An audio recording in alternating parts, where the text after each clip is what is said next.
الحمد لله رب العالمين، والعاقبة للمتقين، ولا عدوان إلا على الظالمين.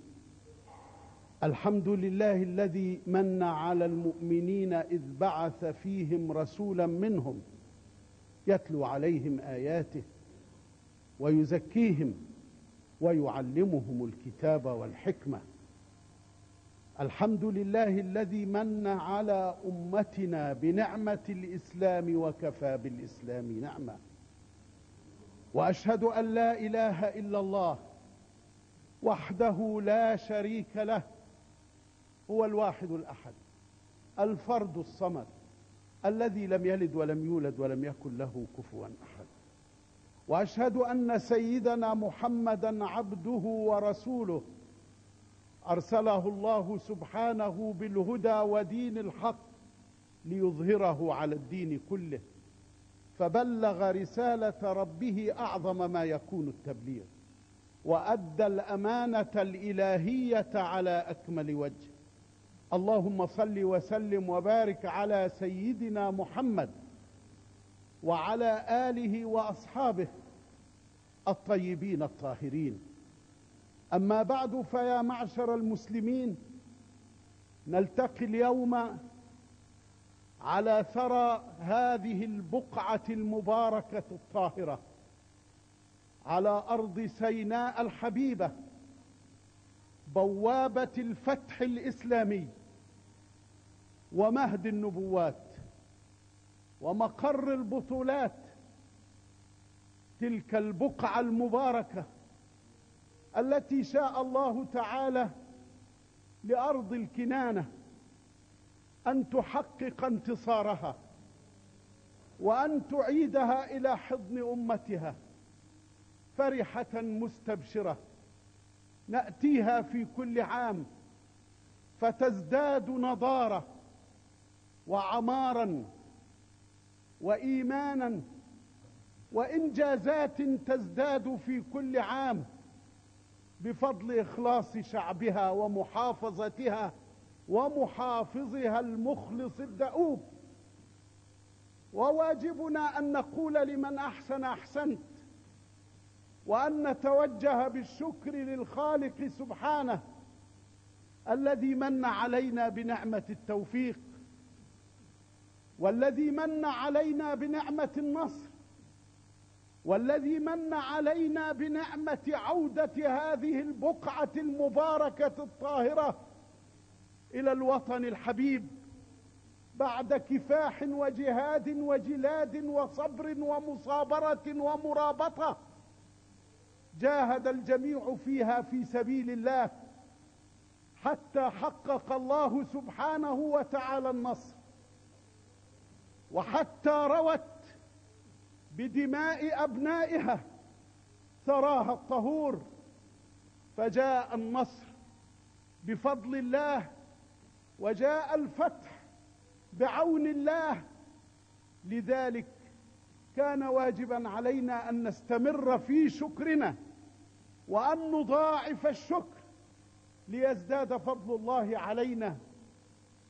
لئن شكرتم لأزيدنكم، وبزيادة الشكر لله تعالى تزداد النعمة ويزداد الفضل ويزداد النصر.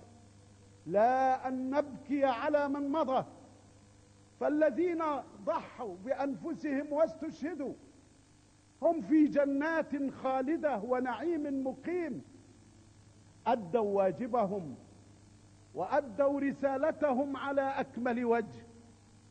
وغدا تفرح الأمة بنصر الله حين يتحقق الأمل بعودة القدس الحبيب إلى الأمة الإسلامية. أخي، يا من على الدرب الجريح تنكب الأمد، وأولى قبلتيك هناك بين يدي الذي مرد. أتبكي كفكف العبرات وانظر ما الذي فقد، أتبكي الآل والأحوال والأموال والولد، أتبكي فوق سيناء الحبيبة إخوة شهدا، أتبكي فوقها عددا، أتبكي فوقها عددا. تعال وقبل كل خطاك عد لله معتمدا، تعال وأكد الإيمان بالرحمن، مد يدا، تعال نطهر الدنيا وندعو الواحد الأحد. ويتوافق هذا الموعد الحبيب لتلك البقعة المباركة، بوابة الفتح الإسلامي، مهد النبوات، مقر البطولات، يتفق موعد عيدها مع عيد أطهر من مشى على الأرض وأشرف خلق الله، سيد الكونين والثقلين، سيدنا محمد صلى الله عليه وسلم. وما أروع أن تعيش أمتنا الإسلامية عبق هذه الذكرى الخالدة التي تمد البشرية بعطائها وبهديها وبنورها، فإذا بسيرته العطرة تجسد لنا حياة متكاملة توضح لهذه الأمة أن دينها الحق، وأن القرآن حق، وأن الرسول حق، وأن من يدعي غير ذلك فهو في باطل وضلال مبين. فرب العزة سبحانه أرسل أشرف الخلق ومن على الأمة ببعثته رحمة لهذه الأمة، فقال: وما أرسلناك إلا رحمة للعالمين، رحمة للمظلومين لينشر العدل، رحمة للمقهورين ليحقق النصر، مرحما ورحمة ومرحمة للعالم كله، رحمة للإنس وللجن، رحمة للطائع والعاصي، رحمة للمؤمن والكافر. نعم، لأنه كما نص القرآن رحمة للعالمين، ولولاه لأخذت هذه الأمة بما كانت تؤاخذ به الأمم السابقة من عذاب الاستئصال. إذا عتت أمة عن أمر ربها أو تنكرت لمنهاج السماء كان يؤاخذها رب العزة بعذاب الاستئصال، فإما أن يرسل حاصبا أو صيحة أو أن يمطرها بحجارة أو أن يجعل عاليها سافلها وأن يستأصلها من وجود. لكن هذه الأمة برغم ما جرى فيها نجاها الله من عذاب الاستئصال بفضل من بعثه الله رحمة للعالمين. ولذلك يقول رب العزة: وما كان الله ليعذبهم وأنت فيهم وما كان الله معذبهم وهم يستغفرون. ويقول الرسول صلى الله عليه وسلم: إن الله أعطى هذه الأمة أمانين من العذاب. ثم تلا قوله تعالى: وما كان الله ليعذبهم وأنت فيهم وما كان الله معذبهم وهم يستغفرون. فيقول: فإذا مضيت، أي إذا لحق بالرفيق الأعلى، تركت فيكم الاستغفار ليكون منجاة لكم من عذاب الاستئصال. هذه رحمته التي جاء بها والتي قال عنها: إنما أنا رحمة مهداة. رحمة مهداة من عند رب العزة سبحانه وتعالى للبرية جمعاء. لو عرف الذين كذبوه، لو عرف الذين كفروا به وبدينه وقرآنه، لو عرفوا أنه هو السبب في بقائهم على ظهر الأرض الآن، ما كذبوا ولا كفروا ولهرعوا لاعتناق هذا الدين الحنيف، لأنه لولاه ولولا شريعته لاستؤصلوا كما استؤصلت الأمم الكافرة والملحدة من قبل. ولكن هذه الأمة لم يؤاخذها الله بعذاب الاستئصال بفضل سيدنا رسول الله صلى الله عليه وسلم. ويقول لأمته: إن هو لحق بالرفيق الأعلى فعليكم أن تكثروا من الاستغفار حتى لا يقع عليكم عذاب الاستئصال، لأنه لا ينزل بلاء بالأمة إلا بذنب ولا يكشف عنها إلا بتوبة. فمخلوقات الله تكاد تعلن ثورتها وغضبتها على ابن آدم الذي جحد فضل الله وجحد نعم الله عليه، تكاد السماء أن تساقط عليه كسفا، تكاد الأرض بزلازلها وبراكينها أن تهلك هذا الجحود. كما يقول الرسول صلى الله عليه وسلم: ما من يوم ينشق فجره إلا وتنادي السماء تقول: يا رب ائذن لي أن أساقط كسفا على ابن آدم فقد طعم خيرك ومنع شكرك. وتقول الأرض: يا رب ائذن لي أن أبتلع ابن آدم فقد طعم خيرك ومنع شكرك. وتقول البحار: يا رب ائذن لي أن أغرق ابن آدم فقد طعم خيرك ومنع شكرك. وتقول الجبال: يا رب ائذن لي أن أطبق على ابن آدم فقد طعم خيرك ومنع شكرك. فيقول رب العزة لمخلوقاته الثائرة: دعوهم دعوهم لو خلقتموهم لرحمتموهم. دعوهم دعوهم لو خلقتموهم لرحمتموهم، إنهم عبادي فإن تابوا إلي فأنا حبيبهم وإن لم يتوبوا فأنا طبيبهم. رفع الله عذاب الاستئصال عن هذه الأمة بفضل سيد الخلق سيدنا محمد صلى الله عليه وسلم. بعثه رحمة للعالمين، واجب العالم كله ومن على ظهر الأرض أن يؤمن به وأن يقتدي به، لأن الله جمع النبيين والمرسلين ليلة الإسراء والمعراج واصطفوا خلفه وكان إمامهم، اقتدوا به واتبعوه وآمنوا به إعلانا لعالمية الإسلام وإعلانا لكل أتباع الرسل أن واجبهم أن يؤمنوا بسيدنا محمد صلى الله عليه وسلم. هذا الذي أشاع الله نبأه في الأولين والآخرين وفي الملأ الأعلى، وقبل أن يخلق آدم وقبل أن يكون الخلق والكون لم يزل في إغلاق، شاء الله أن تقرر الإرادة الإلهية أن يكون هذا النبي خاتما للأنبياء والمرسلين. يا مصطفى من قبل نشأة آدم والكون لم يفتح له إغلاق، أيروم مخلوق ثناءك بعدما أثنى على أخلاقك الخلاق. لقد أثنى رب العزة عليه حين قال: وإنك لعلى خلق عظيم. ورفع الله ذكره حين قال: ورفعنا لك ذكرك. يأتيه جبريل فيقول: أتدري كيف رفع الله ذكرك يا محمد؟ يقول: الله أعلم. يقول: إن رب العزة يقول: لا أذكر إلا ذكرت معي.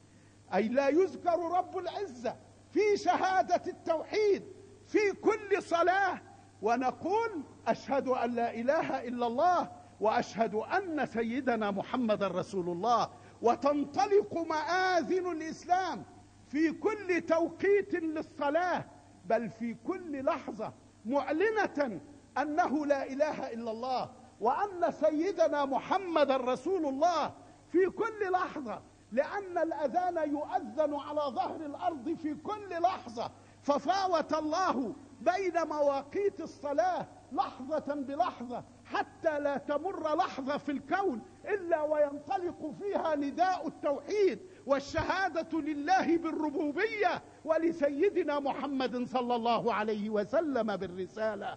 ورحم الله حسانا حين قال: أغر عليه للنبوة خاتم من الله ميمون يلوح ويشهد. وضم الإله اسم النبي إلى اسمه إذا قال في الخمس المؤذن أشهد، وشق له من اسمه ليجله، فذو العرش محمود وهذا محمد.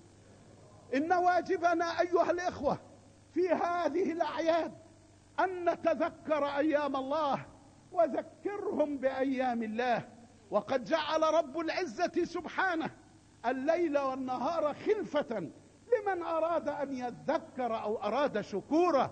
فواجبنا في هذه المناسبة العظيمة أن نضاعف جهودنا وأن نخلص لربنا ورسولنا صلى الله عليه وسلم، فتتوحد الأمة وتخلص القلوب وتصفو الضمائر، ونضاعف الإنتاج ونعمل من أجل أن نطيع الله وأن نطيع رسوله صلى الله عليه وسلم الذي أكرمنا الله سبحانه وتعالى به وجعله أكرم الأولين والآخرين على الله، كما روى الإمام الدارمي بسنده المتصل عن ابن عباس رضي الله عنه قال: جاء النبي صلى الله عليه وسلم على جمع من الصحابة كانوا ينتظرونه ويتذاكرونه، فقال قائلهم: عجبا أن يجعل الله من خلقه خليلا له، فإبراهيم خليل الله. فقال الثاني: وما ذاك بأعجب أن يجعل من خلقه كليما، فموسى كليم الله. وقال الثالث: وعيسى كلمة الله. وقال الرابع: وآدم اصطفاه الله. فسلم عليهم خير خلق الله. وقال الرسول صلى الله عليه وسلم لصحبه: لقد سمعت ما قلتم، إن إبراهيم خليل الله وهو كذلك، وإن موسى كليم الله وهو كذلك، وإن عيسى كلمة الله وهو كذلك، ألا وإني حبيب الله ولا فخر، ألا وإني حامل لواء الحمد تحته آدم فمن دونه ولا فخر، ألا وإني أول من يحرك حلق الجنة فأدخلها ومعي فقراء المؤمنين ولا فخر، ألا وإني أكرم الأولين والآخرين على الله ولا فخر. صدقت يا سيدي يا رسول الله، لم تقل ذلك فخرا، ولكن لتعرف الأمة قدرك، لتؤمن بك وبالكتاب الذي أنزل عليك. ما قلت ذلك فخرا، كما قال الإمام النووي عند قول رسول الله صلى الله عليه وسلم: أنا سيد ولد آدم وأول من ينشق عنه القبر وأول شافع وأول مشفع. يقول الإمام النووي: لم يقل ذلك فخرا، ولكن لتعرف الأمة قدره، ولأنه بلاغ أمره الله أن يبلغه لأمته، لتتمسك بشريعته، لتؤمن بدعوته. لا ينقص أحد عن دينه، لا يرتد أحد على أعقابه، لا يقوم متهور أو مشاغب على دين الله، لأنه الدين الحق الذي ختم الله به شرائع السماء وجعل رسوله صلى الله عليه وسلم رحمة للعالمين. قال صلى الله عليه وسلم: أنا العاقب فلا نبي بعدي. وقال صلى الله عليه وسلم: التائب من الذنب كمن لا ذنب له، ادعوا الله يستجب لكم.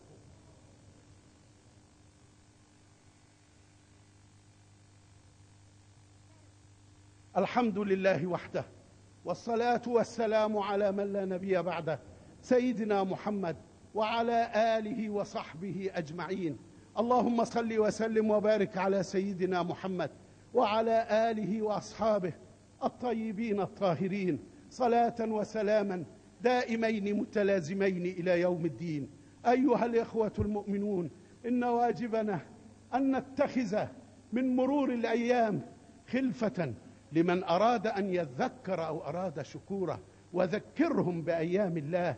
هذه الذكريات العزيزة والغالية على الإسلام والمسلمين يجب على الأمة أن تتعرف قدرها ومنزلتها، وأن تحقق خيريتها ومصداقيتها، وأن تتمسك بهويتها، ألا تذوب وسط هويات أخرى، وألا تدمج ثقافتها في ثقافة أخرى.